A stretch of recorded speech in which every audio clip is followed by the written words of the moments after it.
সূরা বাকারা 115 আয়াতে বলতে ফাইন্নামা তুওয়াল্লু ফাসাম্মা ওয়াজহুল্লাহ, হে আদম সিজদাকারীগণ, তোমরা যেখানে যেদিকে তাকাও সেদিকেই তো আল্লাহর চেহারা। জয়গুরু। আজকে মার্চের 25 তারিখ 2026 সাল।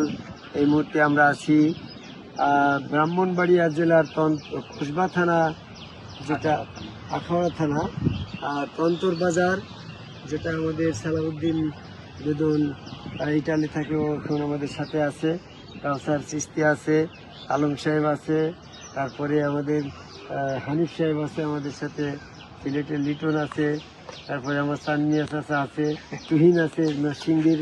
এই জায়গায় দাঁড়িয়ে আমি একটা বিষয় বলতে চাচ্ছি। আমাদের অনেক ভিডিও অনেক রকম কিছু বলা আছে, আমি এখন তেমন একটা কিছু বলবো না।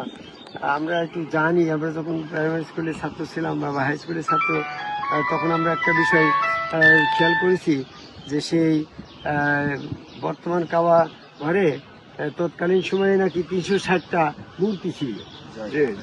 এই 360টা মূর্তি থাকা অবস্থায় নবী মুহাম্মদ সাল্লাল্লাহু আলাইহি ওয়াসাল্লামের ওই মক্কাতে আগমন ঘটছিল।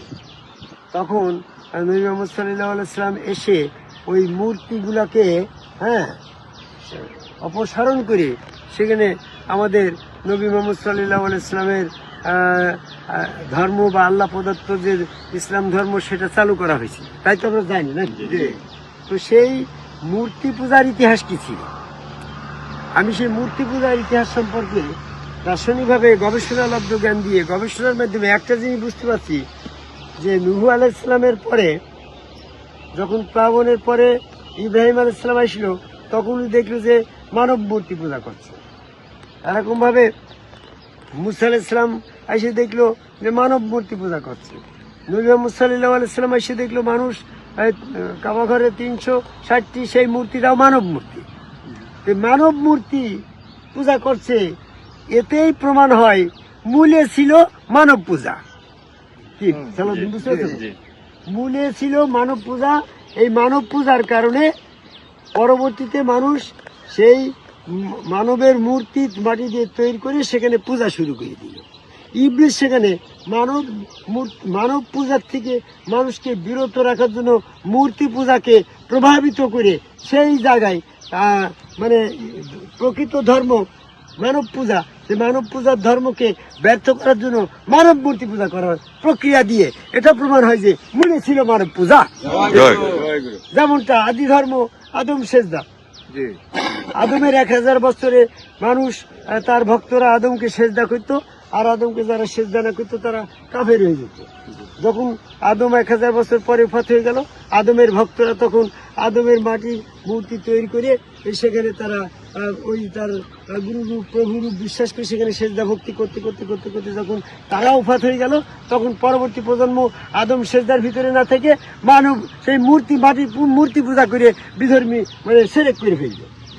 এই জন্য আমাদের নবী মুহাম্মদ সাল্লাল্লাহু আলাইহি ওয়াসাল্লামের পিরিয়ডে যখন 360টা মূর্তি থাকলো, এই মূর্তি পূজার থেকে মানুষকে বিরত রাখার জন্য আল্লাহ রাব্বুল আলামিন নবী মুহাম্মদ সাল্লাল্লাহু আলাইহি ওয়াসাল্লামের কাছে আদি ধর্ম মানব মানে আদি ধর্ম ছিল আদম সেজদা, সেই কাহিনীগুলা কোরআনের ভিতরে জানিয়ে দিল যে যখন আমি মানুষকে তৈরি করেছি তখন সেখানে ফেরেশতাদেরকে দিয়ে সেজদা করাইছি, তাহলে মূল ধর্ম হচ্ছে আদম সেজদা।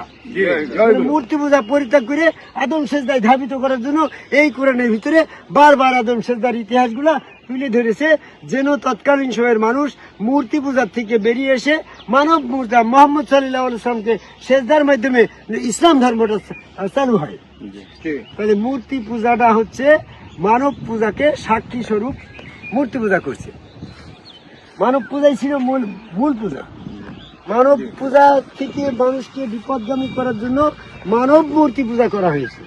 তাহলে মানব মূর্তি পূজাটা সেরেক হচ্ছে এই কারণে, আর মানব পূজাটা মানব সেজদারা সেরেক হচ্ছে না কোন কারণে, এই বিষয়টা আমি তুলে দেবো।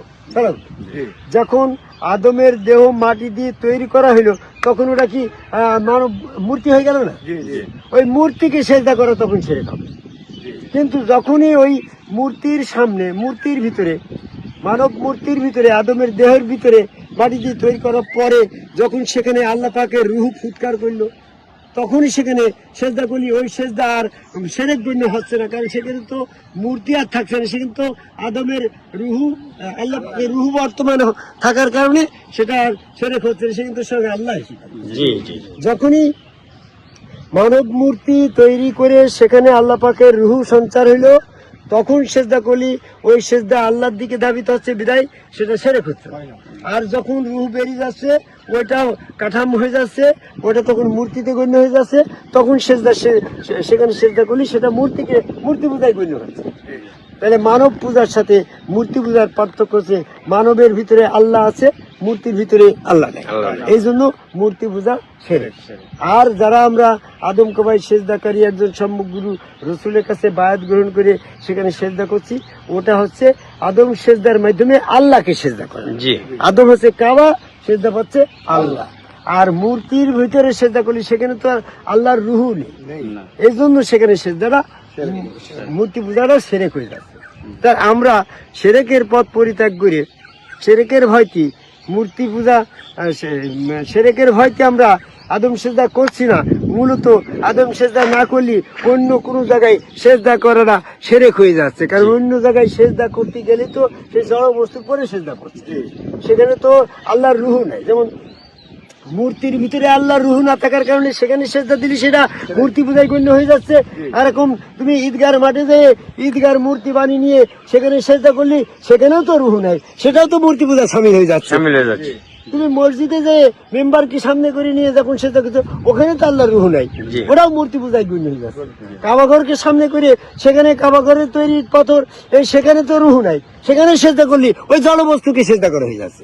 এই জন্য আমি কোরআন গবেষণা করে দেখলাম, ওয়াসজুদুলু হেরেম শরীফকে সেজদা করো, এমন কোন আয়াত আসে নাই। ওয়াসজুদুলু বাইতুল্লাহকে সেজদা করো, এমন কোন আয়াত আসে নাই। ওয়াসজুদুলু মাকামে ইব্রাহিমকে সেজদা করো, এমন কোন আয়াত আসে নাই। ওয়াসজুদুলু তোমার যে সমস্ত বাইতুল্লাহ, হেরেম শরীফ, তোমার মাকামে ইব্রাহিম, এই সমস্ত কোথাও সেজদার নির্দেশ নাই। তাহলে ওই সমস্ত জায়গায় সেজদার নির্দেশ আসছে ওয়াসজুদুল আদামা, একমাত্র আদম কাবায় আল্লাহকে সেজদা করে একটাই মাত্র কাবা হচ্ছে, সেটা হচ্ছে আদম কাবা। এই আদম কাবাই সেজদা না করে অন্য জায়গায় সেজদা করলি, মূর্তি পূজায় মূর্তির সামনে সেজদা করলি, যেমনটা সেরেক হচ্ছে, ওই মসজিদ, মাদ্রাসা, কাবাঘর কিংবা কোন জড় বস্তুকে সামনে করে সেজদা করলে ওটাও তেমনটাই সেরেক হচ্ছে। একমাত্র যার অন্তরে গুরু রূপ আছে, গুরু রূপে অন্তরে ধারণ করে, যেমন আদম আলাইহিস সালাম তার অন্তরের ভিতরে স্বরূপ ধারণ করে যখন বাসনা করলো, আল্লাহ তখন সেখানে যখন সেজদা করলো, তখন তার ভিতর থেকে শয়তান বেরিয়ে গেল। সে আদম সুরতের আদমকে বেহেশতের ভিতরে আল্লাহকে, সে আদম যে স্বরূপে বেহেশতের ভিতরে আল্লাহকে সেজদা করেছিল, সেই রূপটা নিয়ে যখন সে সেজদা করলো, তখনই সে শয়তান থেকে পবিত্র হয়ে গেল। যার অন্তরে গুরু রূপ আছে সেই মাত্র সমস্ত জায়গায় সেজদা করতে পারবে, কারণ সে যেখানেই সেজদা করুক সেখানেই তার আল্লাহ চেহারা। এই জন্য সূরা বাকারা 115 নম্বর আয়াতে বলছে, ফাইন্নামা তুওয়াল্লু ফাসাম্মা ওয়াজহুল্লাহ, হে আদম সেজদাকারীগণ, তোমরা যেদিকে তাকাও সেদিকেই তো আল্লাহ চেহারা, তোমার অন্তর ভিতর থেকেই তো যাচ্ছে। এই জন্য একমাত্র আদম কাবায় আল্লাহকে সেজদাকারীগণ, বাকি যারা আছে তারা মূর্তি পূজার সাথে শরীক করছে, তারাও সেরেক করছে। যারা মসজিদ পূজায় মসজিদের সেজদা করছে গুরু রূপ বাদে, আদম সেজদা বাদে, সেটাও সেরেক হচ্ছে। ঈদগার সামনে সেজদা করছে, সেটাও সেরেক হচ্ছে। কাবাঘরকে সামনে করে নিয়ে আল্লাহকে সেজদা করছে, এটাও সেরেক হচ্ছে। তাহলে তো প্রশ্ন করতে পারো, তাহলে পারে আমরা কাবার দিকে যাচ্ছি কেন? আল্লাহ সূরা বাকারা 125 নম্বর আয়াতে বলছে, আতাখাযু মিন মাকামে ইব্রাহিম মুসাল্লি, হে মানুষ, তোমরা মাকামে ইব্রাহিমকে মুসাল্লি আদায় করার দিক নির্দেশনা করো, সাব্যস্ত করো। মুসাল্লি আদায় করার দিক সাব্যস্ত হচ্ছে ওই কাবাঘর, কিন্তু সেখানে সেজদা শব্দ নেই, উসাল্লি শব্দ আসছে। উসাল্লি কথাটা কল্যাণ কামনা করা, প্রশংসা করা, এই জাতীয় শব্দ। আর সেজদা হচ্ছে উপাসনামূলক শব্দ। এই উপাসনামূলক শব্দ সেজদা, এটা একমাত্র আদম কাবাই আল্লাহর দিকে হবে। আদম কাবাই আল্লাহর দিকে সেজদার উপাসনামূলক সেই সেজদা বাদে আর কোথাও সেজদা করলি সেটা সেরেক হবে।